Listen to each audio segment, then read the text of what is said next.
A história do rei Hammurabi não começa com leis gravadas em pedra.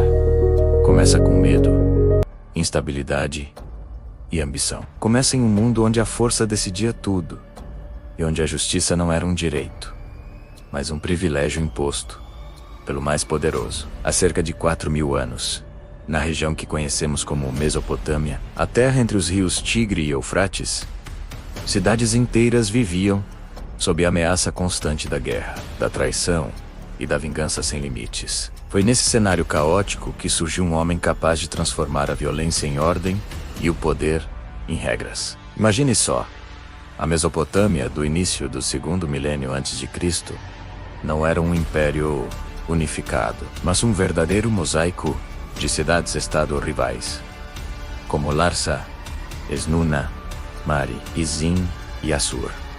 Cada uma tinha seus próprios deuses, suas próprias tradições, seus exércitos e sistemas de justiça. Tratados eram firmados só para serem quebrados na primeira oportunidade. Os reis governavam como se fossem representantes dos deuses, mas sua autoridade dependia muito mais da força militar do que de qualquer noção de justiça. E nas disputas pessoais, a vingança podia se estender por gerações. Não havia limites claros.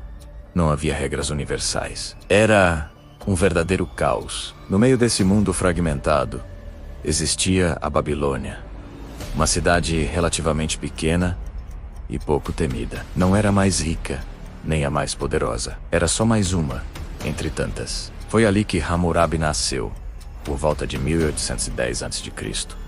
E foi ali que, em 1792 a.C., ele subiu ao trono depois que seu pai abdicou. Naquele momento, poucos reis viam ele como uma ameaça real. Para muitos, Hammurabi era só mais um governante local, alguém com quem se podia negociar ou que poderia ser derrotado facilmente no futuro. Mas eles estavam muito enganados.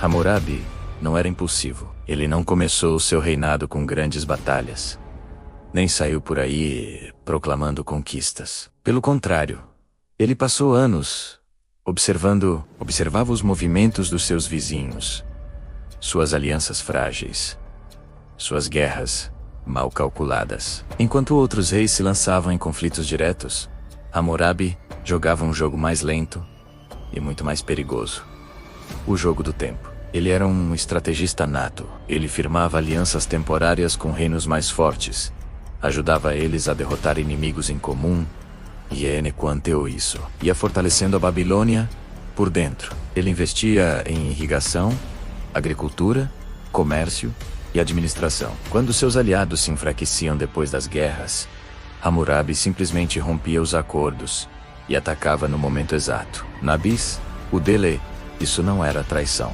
era sobrevivência política. Afinal, em um mundo sem regras fixas, vencer era a única coisa que importava. O primeiro grande golpe veio contra Larsa, um reino poderoso que controlava terras férteis e canais vitais para a agricultura. Quando a situação ficou favorável, Hammurabi atacou com uma rapidez e eficiência impressionantes. A vitória sobre Larsa mudou completamente o equilíbrio de poder da região. De repente, Babilônia passou a controlar rotas comerciais, recursos agrícolas e territórios estratégicos. A partir daquele momento, Hammurabi deixou de ser ignorado.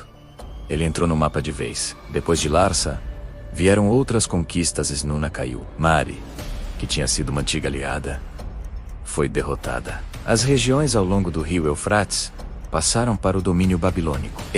Poucos anos, Hammurabi conseguiu algo que parecia impossível. Ele unificou grande parte da Mesopotâmia sob um único governo. A Babilônia se tornou o centro político, econômico e religioso da região. O império havia nascido, mas Hammurabi era inteligente e sabia que conquistar territórios era só metade do desafio. Governar todos aqueles povos diferentes era uma tarefa muito mais difícil. Pense bem, cada cidade conquistada tinha seus próprios costumes, suas leis, suas tradições familiares e práticas religiosas. Sem uma base comum que unisse todo mundo, o império estaria condenado ao caos interno, a revoltas e, eventualmente, à fragmentação. Era preciso algo maior, do que exércitos. Algo que trouxesse estabilidade, e foi então que Hammurabi teve a ideia que o tornaria imortal. Até aquele momento, as leis existiam, claro, mas eram locais, passadas de boca em boca e totalmente arbitrárias. Elas dependiam do governante da vez e mudavam de cidade para cidade. Hammurabi decidiu criar um código único que fosse válido para todo o império. Um conjunto de leis escritas, públicas e permanentes. Algo que não pudesse ser facilmente alterado ou esquecido. Algo que todos pudessem ver. Por volta de 1754 a.C., Hammurabi mandou esculpir uma grande estela de pedra negra com mais de 2 metros de altura. Uma obra de arte monumental. No topo da estela, uma imagem poderosa mostrava o rei diante do deus Shamash, a divindade da justiça e do sol. Na cena, Shamash entregava a Hammurabi os símbolos da autoridade. A mensagem era clara e direta. A lei não vinha apenas do rei, mas dos próprios deuses. Hammurabi não se apresentava como o criador da justiça, mas como seu fiel executor. Uma jogada de marketing genial. Abaixo da imagem, estavam gravadas cerca de 282 leis, escritas em acádio, a língua que o povo falava. Elas tratavam de praticamente todos os aspectos da vida cotidiana: comércio, família, herança, dívidas, trabalho, agricultura e, claro, crimes. Pela primeira vez na história, a justiça deixava de ser apenas uma questão de força ou vingança pessoal e passava a seguir regras definidas e públicas. Muitas dessas leis nos chocam até hoje. A famosa frase olho por olho, dente por dente, não era uma metáfora. Era um princípio literal. Se um homem ferisse outro, ele sofreria exatamente a mesma lesão. Se um construtor fizesse uma casa mal construída, que desabasse e matasse o proprietário, o construtor seria morto.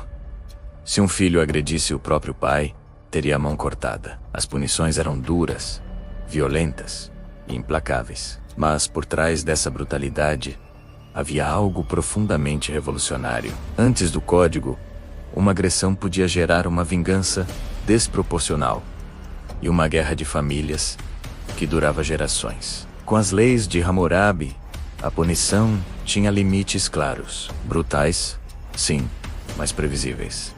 E essa previsibilidade trouxe estabilidade. As pessoas passaram a saber o que esperar. O caos começou a ser controlado. É muito importante entender que o Sei Código de Hammurabi não pregava a igualdade como a gente conhece hoje. A sociedade era dividida em classes, e as punições variavam de acordo com o status social de cada um.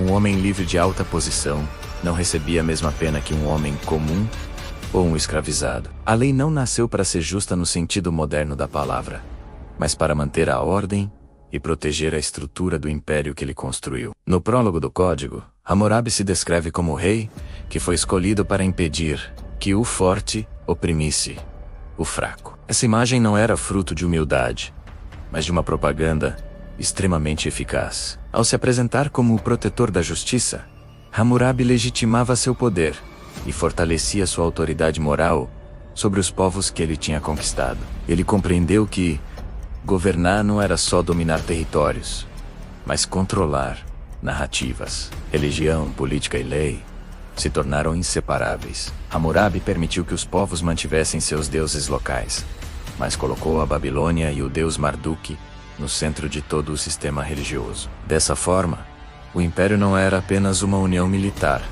mas também espiritual e jurídica. Hammurabi governou por cerca de 42 anos. Nos últimos anos de seu reinado, o império parecia estável, mas dependia demais da sua habilidade pessoal de governar. Quando ele morreu, por volta de 1750 a.C., seus sucessores não conseguiram manter o mesmo nível de controle.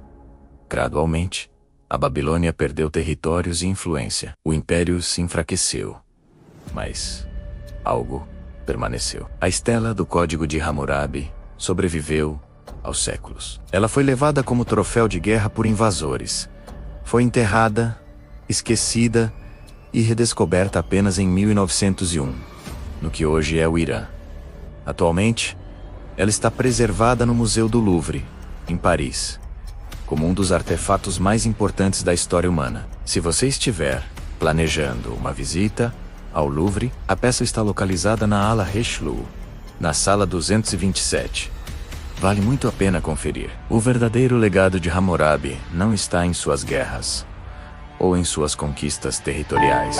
Está na ideia de que o poder deve obedecer a regras. Ele não criou a justiça perfeita, longe disso, mas criou algo ainda mais poderoso. A noção de que até mesmo o governante está submetido a uma lei escrita e visível para todos.